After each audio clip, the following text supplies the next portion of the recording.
Você acha a palavra de Deus muitas vezes dura demais? Vamos falar um pouquinho sobre isso na palavra de hoje.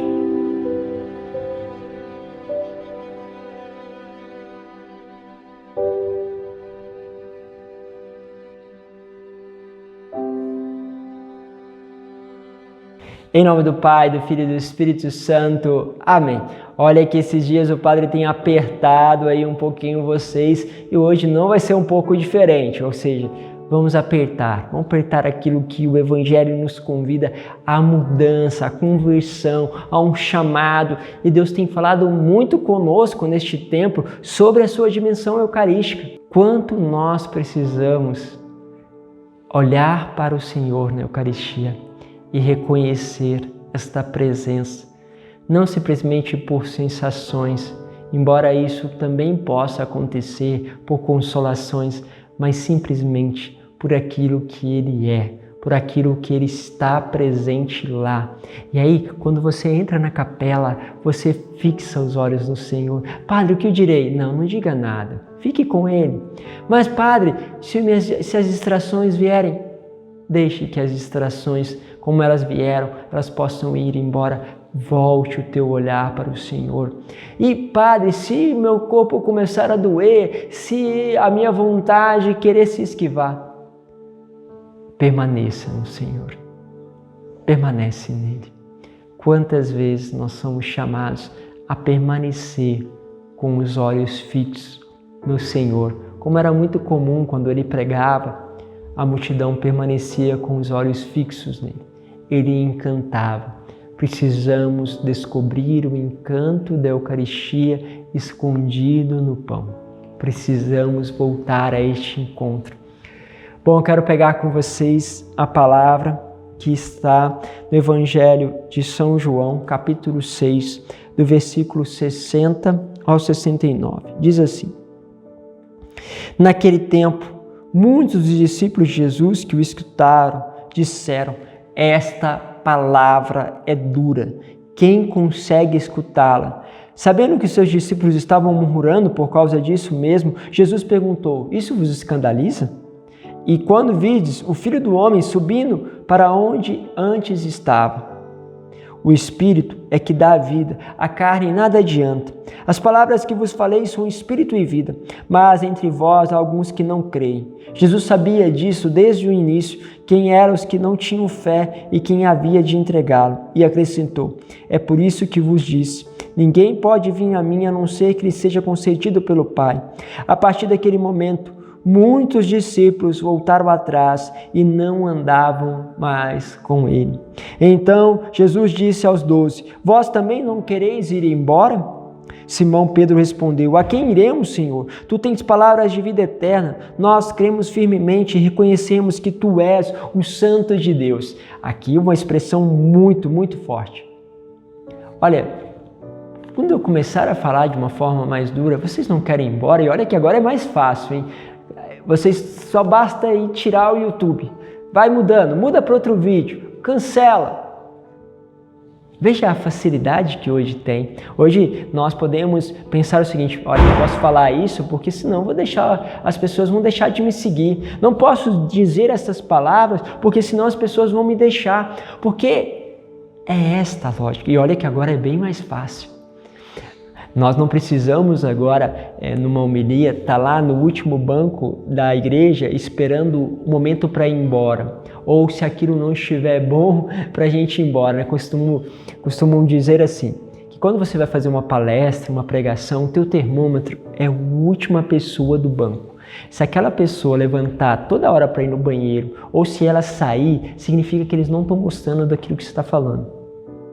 Mas se ela ficar e se ela estiver atenta a você, é um bom sinal. As pessoas estão gostando daquilo que você está dizendo. E agora é lógico, existe um outro discernimento para nós da igreja, porque pode ser que dizendo coisas importantes as pessoas não gostem.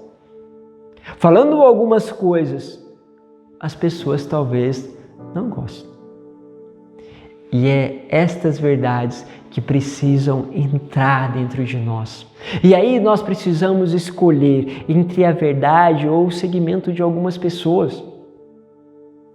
Porque o Senhor disse coisas e aí o que aconteceu? Começaram a deixá-lo. E ele virou para os discípulos: vocês não querem também ir? Quantas vezes nós precisamos fixar-se nessa verdade para que possamos cada vez mais mergulhar nessa presença? Me lembro quando comecei as lives da manhã, ficava pensando, quero fazer uma live de louvor a Deus, de agradecimento. Mas eu pensei, mas desses tipos de live, as pessoas não gostam. As pessoas querem coisas para elas, que possam ser um momento de cura, um momento de libertação, mas algo para agradecer, provavelmente eu acho que vou ficar um pouco sozinho. E aí, sentia no meu coração, o que eu quero escolher? Posso correr o risco de ficar sozinho com Jesus, porque vai ter muita dificuldade de corações e alma que queiram apenas louvá-lo e agradecê-lo? Mas eu sentia que era necessário continuar. E não quero tirar aqui os méritos e nem daqueles que só buscam ao Senhor por aquilo que Ele dá. Mas como o Senhor precisa de corações que o busquem por aquilo que Ele é, que o busquem sinceramente e estejam dispostos a permanecer na dura verdade de ter que buscar ao Senhor em primeiro lugar, em vez de nós mesmos. A dura realidade de que nós muitas vezes somos muito mais para com as coisas nossas do que para as coisas de Deus. A dura realidade que nós temos que olhar para nós mesmos e é melhor mudar. É melhor mudar a palavra, é melhor mudar o discurso, né? Quantas vezes é pedido à igreja de mudar o discurso, de mudar as falas, porque esta fala não atrai mais. Mas sabe o que eu tenho visto?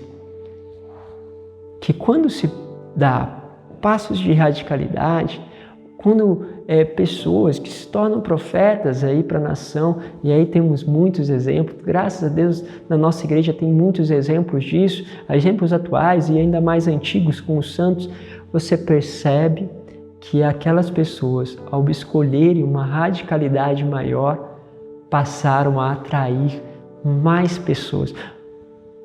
Padre, está acabando de contradizer o que você diz. Sim, porque a alma que se decide por Deus, ela começa a atrair mais pessoas, porque aquele odor, aquele desejo começa a atrair, mesmo que seja muito difícil. Porque era assim com o Senhor. Muitas vezes as pessoas olharam, mas isso aqui era demais, é muito, isso aqui, essas palavras são duras demais.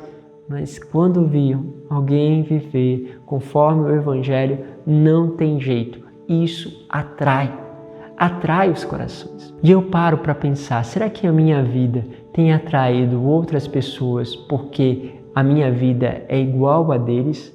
Ou porque, vendo a vida com a qual eu vivo, eles são surpreendidos por uma presença, por uma graça que eles não sabem explicar, que está numa radicalidade, mas ao mesmo tempo me impulsiona a estar perto. É o Cristo, é Ele que está no nosso meio.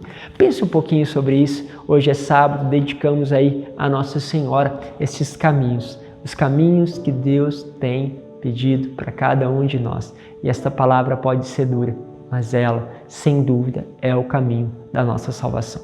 Deus os abençoe, Pai, Filho e Espírito Santo. Amém.